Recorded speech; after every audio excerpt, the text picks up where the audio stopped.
Secretary Mayorkas, I think any unbiased person would say that the Biden administration's border and immigration policies have been nothing short of a monumental disaster. And were there not so many other disasters that the administration is encountering, it probably would be by itself enough for a government to be hanging on by a thread. We've had our disagreements in the past about how much of the illegal immigration problem is caused by pull versus push factors, and your view that we need to address so-called root causes, which is poverty and corruption in other countries. My view is that we can't solve the problems of the rest of the world. In fact, we can't solve all of our own problems, let alone for the rest of the world. But what we can address are the unnecessary pull factors, if you will, the unnecessary features that we have in place that draw people into coming into our country illegally.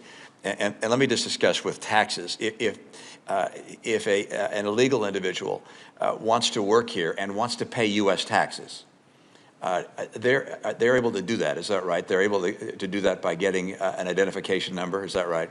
I believe they are, Senator. Yeah, I think they're called an I-10. They can apply for an I-10. They are able to do so. Under the administration's human infrastructure bill, their children can also get an I-10, can also get that tax number for the same purpose or for whatever purpose they might have. I don't know the answer to your question, Senator. The answer is yes, they can. The president's so-called human infrastructure bill also provides $300 per month for every child who obtains such a number. So under the bill that is being proposed and considered by Congress, we will be paying an illegal immigrant $300 per month for each and every one of their children that obtain such a number. So a family of 4 who'd come here illegally would receive as much as $1,200 per month in checks from the U.S. government. Well, of course, well above the wage and the average wage throughout major parts of Latin America.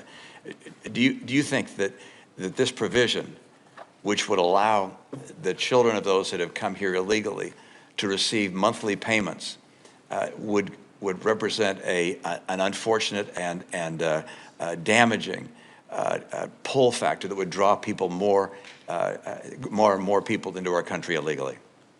Senator, I think that speaks to the fact that we have more than 11 million undocumented individuals already present in the United States, a population that has been growing for decades by reason of a broken immigration system.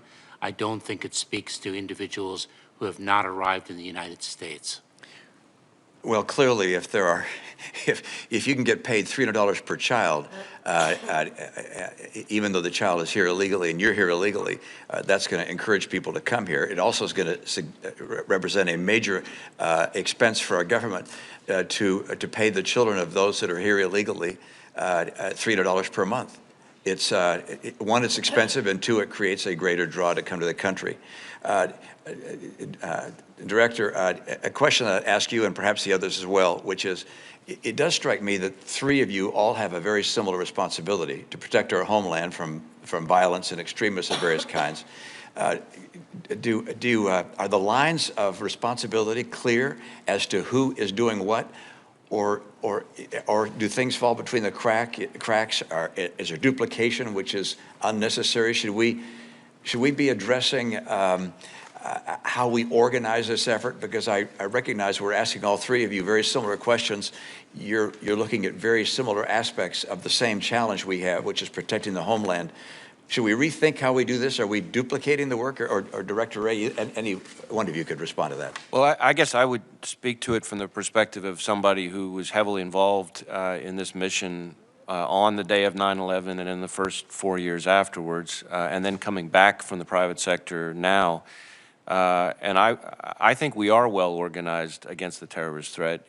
We do have, I would view as not overlapping responsibilities, but complementary ones. And I do think that one of the real positive developments learned the hard way from 9/11 is how well we all work together. Our folks in particular work well with other agencies as well on the terrorist threat.